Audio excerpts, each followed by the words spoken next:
When there's no more hope is left in me, I can see what comes my way. गरीब किसान। एक गांव में मोहन नाम का किसान रहता था। इस दुनिया में वो बहुत गरीब था। उसके पास एक बहुत छोटा खेत था। उस छोटे से खेत में ही वो खेती करता था। वो जैसे तैसे अपने खेत में काम करता और मजदूरी करके अपना घर चला रहा था। एक दिन भयंकर गर्मी पड़ रही थी, फिर भी रोजाना की तरह ही खेत में काम कर रहा था। उसे बहुत पसीना हो रहा था, फिर भी वो खेत में हल चला रहा था। उस दौरान खेत में जुताई करते वक्त हल के नीचे से एक लकड़ी का बक्सा निकला। उस किसान ने धीरे से बक्से को निकाला। वो कुछ समझ नहीं पाया कि इस बक्से में क्या है। केवल उसने बक्से को उठाकर खेत के बाहर मेज पर रख दिया। उसने देखा कि यह बक्सा खाली है, तो उसने अपनी दोपहर की रोटियां उसमें रख दी और वापस अपना काम करने लगा। थोड़ी देर बाद दोपहर में जब खाना खाने आया तो उसने देखा कि बक्से में बहुत सारी रोटियां थी। उस किसान को बहुत आश्चर्य हुआ। किसान ने सोचा कि ये तो जादुई बक्सा है। उसमें जो भी चीज डालो वो कई गुना हो जाती है। जो भी वस्तु उस बक्से में डाल रहे थे वो कई गुना हो रही थी। उसने दोपहर का भोजन किया और फिर हल चलाने लगा। जब शाम को घर आया तो बक्से को अपने साथ ले आया। आज वो किसान बहुत खुश था, क्योंकि उसे लग रहा था कि शायद अब उसकी गरीबी दूर हो सकती है। अब गरीब किसान एक धैर्य वाला व्यक्ति था। कभी भी उस वक्त बक्से से जरूरत से ज्यादा सामान नहीं लेता था। कुछ दिनों बाद उस बक्से के बारे में गांव के जमींदार को पता चला। वो जमींदार एक लालची व्यक्ति था। उसने सोचा, मेरे जमींदारे में किसी भी जादुई वस्तु पर तो मेरा अधिकार होगा। जमींदार ने कहने पर उसके आदमी उस किसान को पकड़ कर ले आया। उस जमींदार ने किसान को धमकाया और कहा कि तुम्हारा खेत मेरी जमींदारी का हिस्सा है, इसीलिए उस बक्से पर मेरा अधिकार बनता है। जमींदारी की बात सुनकर किसान डरते हुए बोला, मालिक, भले ही जमींदारी आपकी है, लेकिन उस खेत पर खेती मैं करता हूँ, तो बक्से पर मेरा अधिकार है।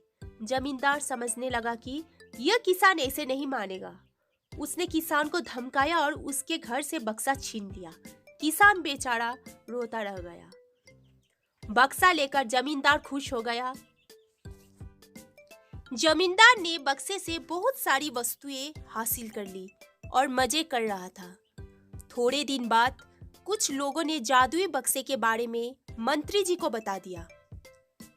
पहली बार तो मंत्री जी ने ध्यान नहीं दिया, लेकिन वापस कुछ दिनों बाद उन्होंने अपने एक आदमी को भेजकर बक्से की सच्चाई के बारे में पता करवाया।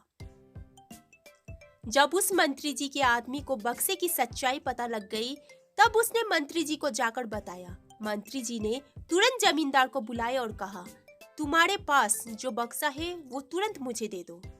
जमींदार ने मंत्री जी से हाथ जोड़कर निवेदन किया कि कृपया बक्सा मेरे पास ही रहने दीजिए, उस पर मेरा अधिकार है।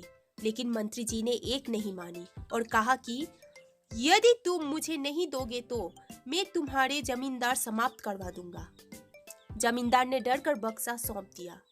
उस बक्से को प्राप्त करने के बाद मंत्री और भी मस्त हो गया। अब तो विरोधियों को मंत्री की शिकायत करने का एक और अच्छा मौका मिल गया। विरोधियों ने मंत्री की शिकायत के साथ साथ बक्से की बात भी राजा को बता दी। राजा को जब पता चला कि यह बक्सा किसी गरीब किसान के खेत से मिला है, तब राजा तुरंत अपने सेनापति के साथ मंत्री के घर गया और मंत्री से कहा, पूरे देश की जमीन पर राजा का अधिकार होता है, इसीलिए उस बक्से पर मेरा अधिकार है। तुरंत बक्सा राजमहल भिजवा दो। मंत्री ने तुरंत राजा की बात मान ली और सेनापति को बक्सा दिया। उस राजा ने बक्से से सबसे पहले खजाने के धन को बढ़ाया और सुख सुविधाएं बढ़ाई। कुछ दिनों के बाद राजा को बक्से की चिंता होने लगी कि इसे कोई चुरा ना ले। राजा उस बक्से को हमेशा अपने साथ रखने लगा।